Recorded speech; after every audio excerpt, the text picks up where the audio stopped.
La misère de la philosophie de Karl Marx, paru en 1847, répond à l'ouvrage de Pierre-Joseph Proudhon, Système des contradictions économiques ou philosophie de la misère.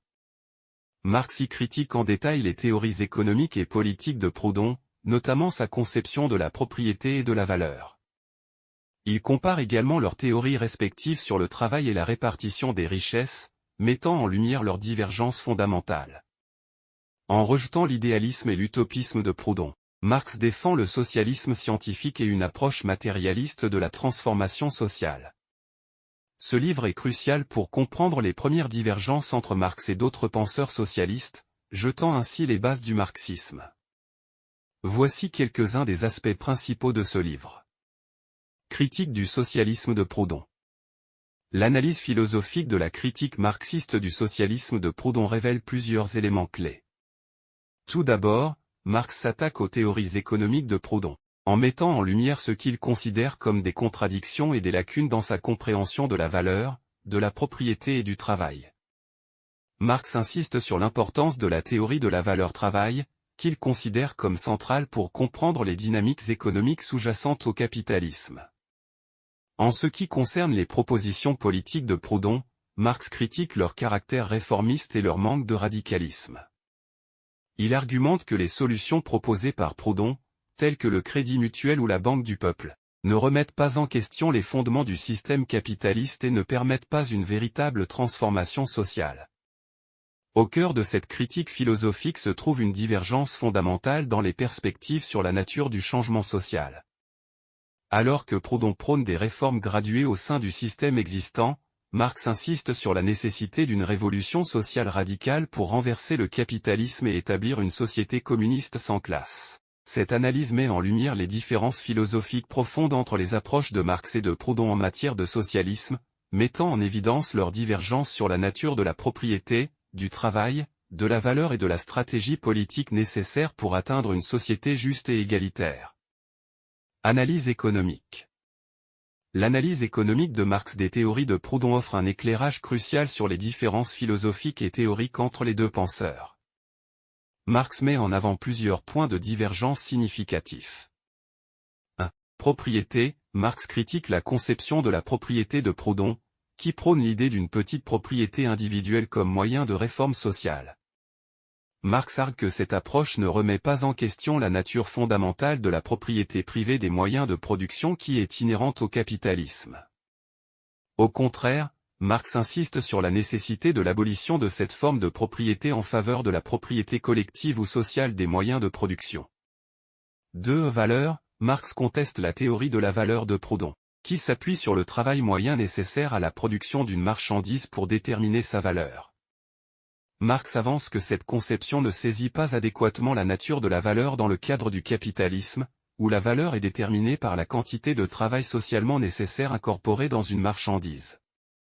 Il défend ainsi sa propre théorie de la valeur travail, mettant l'accent sur la valeur en tant que résultat du travail abstrait socialement nécessaire.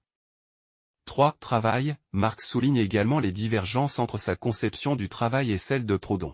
Alors que Proudhon valorise le travail individuel comme source de propriété et de valeur, Marx insiste sur le rôle du travail social et collectif dans la production de richesses. Pour Marx, le travail devient aliéné sous le capitalisme, car il est exploité et détourné de sa nature sociale et créative. 4. Répartition des richesses. Marx critique les propositions de Proudhon concernant la répartition des richesses, qui, selon lui, ne remettent pas en question la structure fondamentale d'exploitation capitaliste. Marx met en garde contre les solutions réformistes qui ne font que perpétuer les inégalités économiques inhérentes au système capitaliste, soulignant la nécessité d'une révolution sociale pour transformer radicalement les relations de production et de répartition.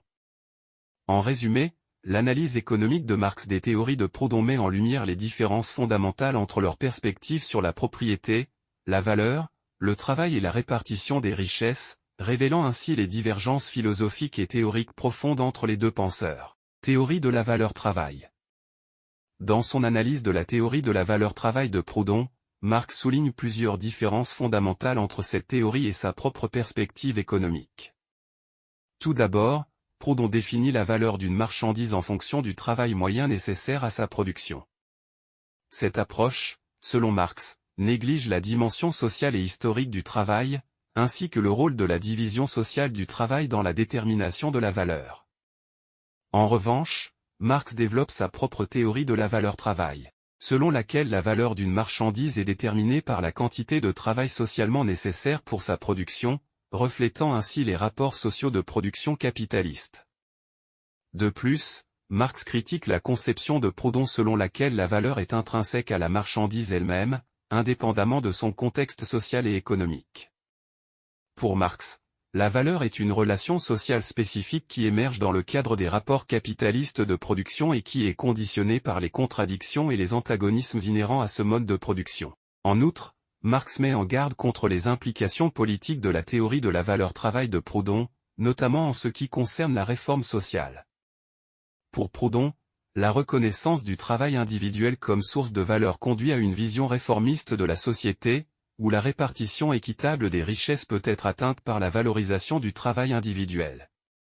En revanche, Marx insiste sur la nécessité d'une transformation radicale des rapports de production capitalistes, soulignant que seule l'abolition de la propriété privée des moyens de production peut mettre fin à l'exploitation capitaliste et établir une société sans classe. Critique de l'idéalisme. La critique par Marx des aspects idéalistes de la philosophie de Proudhon met en lumière une différence fondamentale dans leurs approches philosophiques. Marx reproche à Proudhon de négliger les conditions matérielles et économiques concrètes qui sous-tendent la société au profit d'une vision idéalisée de la réalité sociale. Selon Marx, cette approche idéaliste conduit Proudhon à proposer des solutions superficielles et réformistes qui ne remettent pas en question les structures fondamentales de la société capitaliste.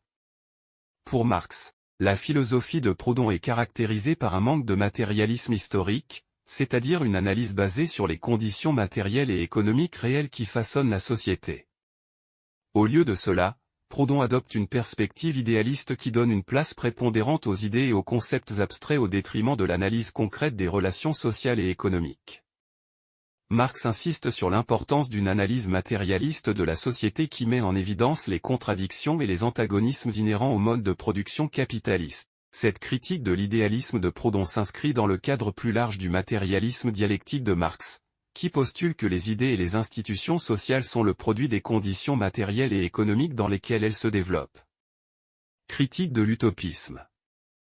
La critique par Marx des aspects utopiques des propositions de Proudhon met en évidence une divergence philosophique significative entre les deux penseurs. Marx rejette l'approche utopique de Proudhon, qui envisage des solutions idéalisées et irréalistes pour transformer la société, telles que le crédit mutuel ou la banque du peuple, sans remettre en question les fondements du système capitaliste. Pour Marx, cette approche utopique de Proudhon est déconnectée des réalités matérielles et économiques qui sous-tendent la société capitaliste. Il souligne que de telles propositions ne remettent pas en question les relations de production capitaliste et ne parviennent pas à saisir les contradictions internes du système. En revanche, Marx insiste sur la nécessité d'une approche réaliste et matérialiste pour comprendre et transformer la société. Il propose une analyse scientifique des conditions matérielles et économiques réelles qui façonnent la société capitaliste, mettant en lumière les contradictions internes du capitalisme et les antagonismes de classe qui en découlent. Pour Marx, la transformation sociale ne peut être réalisée par des réformes graduelles ou des solutions utopiques, mais nécessite une lutte révolutionnaire pour renverser les rapports de production capitalistes et établir une société sans classe. Importance historique. Ce livre revêt une importance historique majeure en marquant les premières divergences entre Marx et d'autres penseurs socialistes contemporains, notamment Proudhon. Ces différences ont été cruciales pour l'évolution ultérieure du marxisme. En exposant et en critiquant les théories de Proudhon, Marx a jeté les bases de son propre système de pensée économique et politique. Cette confrontation intellectuelle a contribué à clarifier les positions idéologiques et théoriques au sein du mouvement socialiste du XIXe siècle, préparant ainsi le terrain pour les développements ultérieurs du socialisme scientifique et du marxisme en tant que mouvement politique et philosophique distinct. En synthèse, La misère de la philosophie de Karl Marx représente une critique détaillée de l'œuvre de Pierre-Joseph Proudhon, exposant des divergences profondes dans leurs perspectives économiques et philosophiques. Marx analyse en profondeur les théories de Proudhon, notamment celles sur la propriété, la valeur, le travail et la répartition des richesses, soulignant les contradictions et lacunes qu'il perçoit. La confrontation entre ces deux penseurs illustre les premières fissures idéologiques au sein du mouvement socialiste du XIXe siècle, jetant ainsi les bases du développement ultérieur du marxisme en tant que mouvement distinct et influx.